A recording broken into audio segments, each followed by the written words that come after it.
तरावी की नमाज पर बवाल काटने वाले बजरंग दल के लोगों पर पुलिस प्रशासन की जो मेहरबानी हुई है, उसकी चर्चा लगातार देश में हो रही थी। पर अब ये चर्चा जो तरावी की नमाज को रोका गया और नमाजियों के ऊपर 5-5 लाख रुपए का जुर्माना लगाया गया है, इस पर आवाज अरब देशों में उठनी शुरू हो गई है, जहां साफ तौर पर अरब शेख ने कई सारे सवाल जो है वो खड़े कर दिए हैं और हुकूमत से पूछा है कि आखिरकार ये किस तरीके की तस्वीरें बार बार भारत से देखने को मिलती है, जहां रमजान के पाक महीने में नमाजियों को नमाज पढ़ने में अड़चने पैदा की जा रही हैं। और तो और जिन लोगों के ऊपर कार्रवाई करनी चाहिए, उन लोगों के ऊपर कोई कार्रवाई नहीं की जाती। इस पर अरब शेख ने साफ तौर पर लिखा है कि भारत में मुसलमानों पर प्रतिबंध इस हद तक बढ़ रहे हैं, जहां सरकार तरावी की नमाज के प्रदर्शन में परेशान महसूस कर रही है, जो हाल ही में मुसलमानों द्वारा उनके एक घर के अंदर की गई थी, बिना किसी को परेशान किए। हालांकि उन पर प्रतिबंध लगा दिया गया है और जुर्माना लगाया गया है, जिसकी तस्वीरें लोगों के सामने आई और साफ तौर पर अरब शेख ने लिखा कि वो अपने एक बंद कमरे में नमाज अदा कर रहे थे, जिससे किसी को कोई दिक्कत नहीं हो रही थी। पर हिंदूवादी संगठनों ने तरावी की नमाज का विरोध किया और हिंदूवादी संगठनों के दबाव में पुलिस प्रशासन ने उन लोगों के ऊपर 5 लाख का जुर्माना लगा दिया। और जब यह जुर्माना लगाया गया, जब जुर्माने को लेकर के मुरादाबाद पुलिस पर सवाल उठने लगे, खुद अरब शेख ने सवाल उठा दिए, तो पुलिस प्रशासन ने किस तरीके से डैमेज कंट्रोल करने की कोशिश की है, पहले उनके बयान पर नजर डालिए। कटघर थाना क्षेत्र में तरावी पढ़ने को लेकर के कुछ विवाद सामने आया था। क्या पूरा मामला था और क्या इसमें आपका संज्ञान में रहा है, क्या कार्रवाई की? देखिए, कटघर थाना क्षेत्र में एक पक्ष के द्वारा ये आपत्ति व्यक्त की गई थी कि घर के अंदर कुछ लोगों के द्वारा बाहर के लोगों को बुला के और तरावी है वो पढ़ाई जा रही है, क्योंकि आप सभी को जानकारी रमजान का महीना चल रहा है। इसमें मेरे द्वारा क्षेत्राधिकारी कटघर को मौके पर बैच की जांच करवाई गई, तो इस तरह का कोई प्रकरण नहीं पाया गया।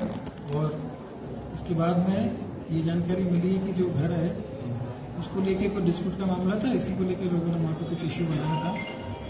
तो दोनों पक्षों को इसी बात के लिए इसमें पाबंदी की कार्रवाई की गई है। एक पक्ष में जो एक व्यक्ति है उनको 20 लाख से पाबंद किया गया है और बाकी की पाबंदी की कार्रवाई चल रही है। और दूसरे पक्ष के लोग हैं उनको भी इसमें पाबंद किया गया है। और मैं आपके माध्यम से ये भी बताना चाहूँगा कि किसी व्यक्ति को किसी भी धर्म के मामले में अनावश्यक रूप से हस्तक्षेप करने का कोई राइट नहीं है। यदि कोई व्यक्ति अपने घर के अंदर पूजा पाठ करता है या नमाज पढ़ता है या तरावी पढ़ता है, तो किसी दूसरे पक्ष को कोई आपत्ति नहीं होनी चाहिए। अगर कोई इस तरह की कोई भी हरकत करेगा तो उस पक्ष के खिलाफ सख्त से सख्त कार्रवाई की जाएगी और जनपद में जो कानून व्यवस्था है उसको यदि कोई भी व्यक्ति प्रभावित करने का प्रयास करेगा तो उसके साथ में पुलिस सख्त विधिक कार्रवाई करेगी। तो आपके माध्यम से ये भी बताना मैं चाहता हूँ, कोई भी व्यक्ति इस तरह का कुत्सित प्रयास ना करे। ये सभी को पता है कि जो त्यौहार है, ये दोनों त्यौहार चल रहे हैं, रमजान का महीना भी चल रहा है और इसमें जो नवरात्र है वो भी चल रहे हैं। तो इस तरह का कोई भी कुत्सित प्रयास करेगा उसके साथ में पुलिस सख्ती से कार्रवाई करेगी। और दोनों ही पक्षों से आपके माध्यम से मेरे अनुरोध है कि अपने जो त्यौहार है उसको शांतिपूर्वक तरीके से मनाएं और कोई भी इस तरह का कुत्सित प्रयास ना करें, अन्यथा पुलिस उनके साथ में पूरी सख्ती के साथ।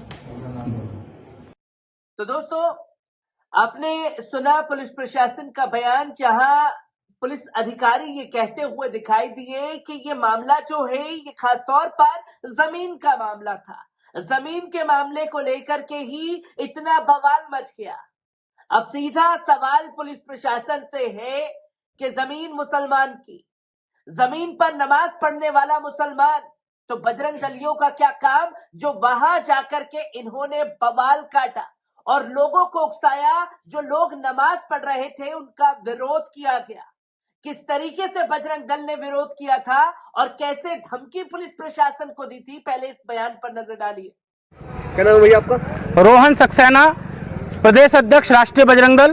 क्या मामला है रोहन जी, आप इस टाइम लाजपत नगर में? आज लाजपत नगर के अंदर ये रस्तोगी इंटर कॉलेज के पास एक जाकिर नाम के व्यक्ति का अपना निजी मकान है। उसके अंदर उसके द्वारा मुस्लिम समाज के लोगों को बुलाकर और नई परंपरा डालकर यहाँ नमाज अदा कराई जा रही है, जिसका विरोध स्थानीय लोगों ने और राष्ट्रीय बजरंग दल के कार्यकर्ताओं ने सबने मिलकर सामूहिक रूप से किया है। हम कोई भी नई परंपरा नहीं पढ़ने देंगे। इस शहर के अंदर अशांति फैलाने वालों पर हमने शुरुआत से कही है कि मुकदमा लिखा जाए। जो लोग शहर की शांति को भंग करना चाहते हैं उन पर मुकदमा लिखा जाए। जो भी प्रशासनिक और शासनिक अधिकारी यहाँ आए हैं, हमने उनसे कही है, पुलिस के अधिकारियों से, कि जिन्होंने नई परंपरा डलवाने का प्रयास करा है, शहर की शांति को भंग करने का प्रयास किया है, उन पर मुकदमा दर्ज होना चाहिए। रोहन जी, आपको कैसे पता चला? नहीं, हमें स्थानीय लोगों से जानकारी लगी, उन्होंने फोटो बताए, उन्होंने फोटो खींच के भेजे हैं, उनके फोटो तक हैं नमाज अदा करने के। ये नई परंपरा बिल्कुल नहीं पढ़ने देंगे हम। और लाजपत नगर में नहीं, पूरे मुरादाबाद में नहीं, पूरे उत्तर प्रदेश में, पूरे देश में नई परंपरा नहीं पढ़ने देंगे। स्थानीय पुलिस ने आगे क्या करा? स्थानीय पुलिस ने आके वीडियोग्राफी करी, उनसे पूछताछ करी और मुकदमा पाबंद किया जाएगा। हमारी बात हुई है, इन पे मुकदमा दर्ज होगा। जिन्होंने नई परंपरा पढ़वाई है, इन पे मुकदमा दर्ज होगा। हम साथ हैं, और अगर नहीं हुआ तो फिर राष्ट्रीय बजरंग दल आंदोलन करेगा। साथ हैं। तो दोस्तों, आपने सुना बजरंग दल के नेता जो कि ये साफ तौर पर कह रहा है कि हम यहां मुरादाबाद में क्या कहीं नमाज नहीं होने देंगे, हम नई प्रथा जो है पूरे प्रदेश में नहीं पढ़ने देंगे। ऐसा नहीं चले। दोस्तों, नेशनल मीडिया भले ही भारतीय जनता पार्टी की काली करतूतों पर पर्दा डाल करके आंखें मूंदे बैठा रहे, पर इंटरनेशनल मीडिया जिस तरीके से केंद्र सरकार की काली करतूतों को दुनिया भर के सामने उजागर कर रहा है, इसकी तस्वीरें समय समय पर सामने आती रही हैं।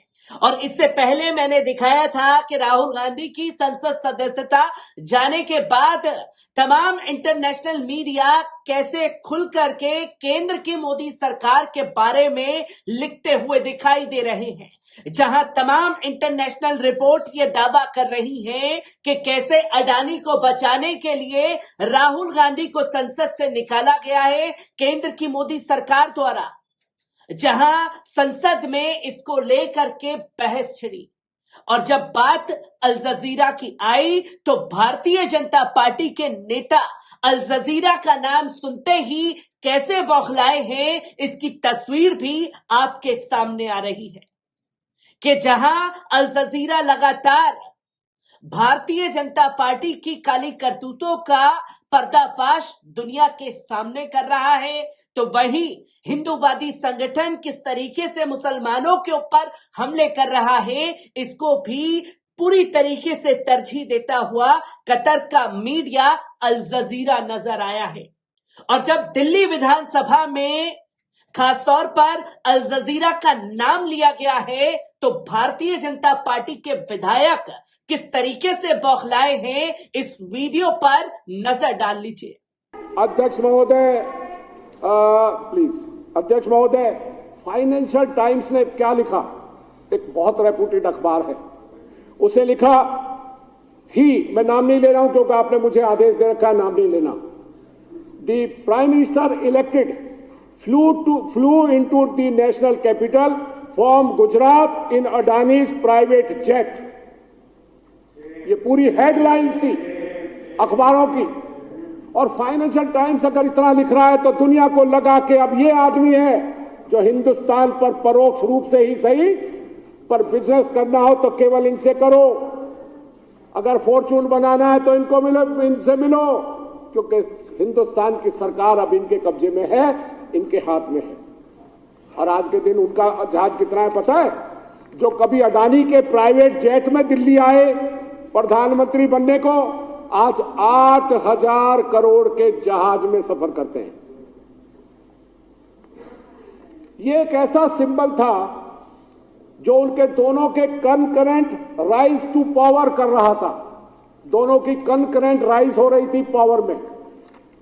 अध्यक्ष महोदय, अल जजीरा ने एक और एक्सपोजिशन किया, एक और एक्सपोज किया इनका नेक्सस, और उसने लिखा हाउ उनकी सरकार gave business favors and tweaked the laws to benefit Adani's boosting his coal business, despite Supreme Court ruling as from ऐसा नहीं चले, आप जवाब दीजिएगा ना। तो दोस्तों, आपने देखा दिल्ली विधानसभा का ये पूरा जो अखाड़ा बन चुका है, जो कि जंगी खाना बना दिया है भारतीय जनता पार्टी ने, जहां शर्तें रखी जा रही हैं कि देश के प्रधानमंत्री का आप नाम नहीं लेंगे, जहां देश के प्रधानमंत्री कहकर के आप नाम नहीं ले सकते।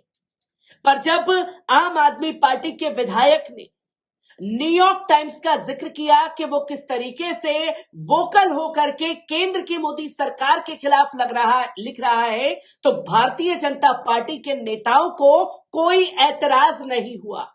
और जैसे ही कतर के मीडिया का जिक्र सामने आया तो भारतीय जनता पार्टी के नेता उछलने लगे और पाकिस्तान मुर्दाबाद के नारे लगाने लगे। और कैसे लोगों को दिल्ली विधानसभा में चुन करके भेजा हुआ है, जिन्हें ये तक नहीं मालूम कि अल जजीरा कौन से देश का मीडिया हाउस है। जहां अल जजीरा नाम लिया गया तो इन्हें लगा कि ये पाकिस्तान का चैनल है, तो पाकिस्तान मुर्दाबाद के नारे लगाओ। पर कतर मीडिया अल जजीरा को लेकर के जिस तरीके की तस्वीरें सामने आई हैं, एक बार इस रिपोर्ट पर नजर डालते हैं। दोस्तों, आपको बता दें कि संसद के बाद दिल्ली विधानसभा में आज अडानी मुद्दे को लेकर हंगामा देखने को मिला। आम आदमी पार्टी के विधायकों ने अडानी मामले पर बहस को लेकर सोमवार को स्पीकर से मंजूरी ली थी, जहां आप विधायकों ने अडानी मुद्दे को लेकर केंद्र सरकार के खिलाफ खुलकर के नारेबाजी भी की। वहीं बीजेपी विधायकों ने मुख्यमंत्री अरविंद केजरीवाल के खिलाफ नारेबाजी की। इसी दौरान स्पीकर राम निवास गोयल ने आप विधायकों से कहा कि सदन में प्रधानमंत्री शब्द का इस्तेमाल करे बिना कोई मोदी जी का नाम सदन में ना ले।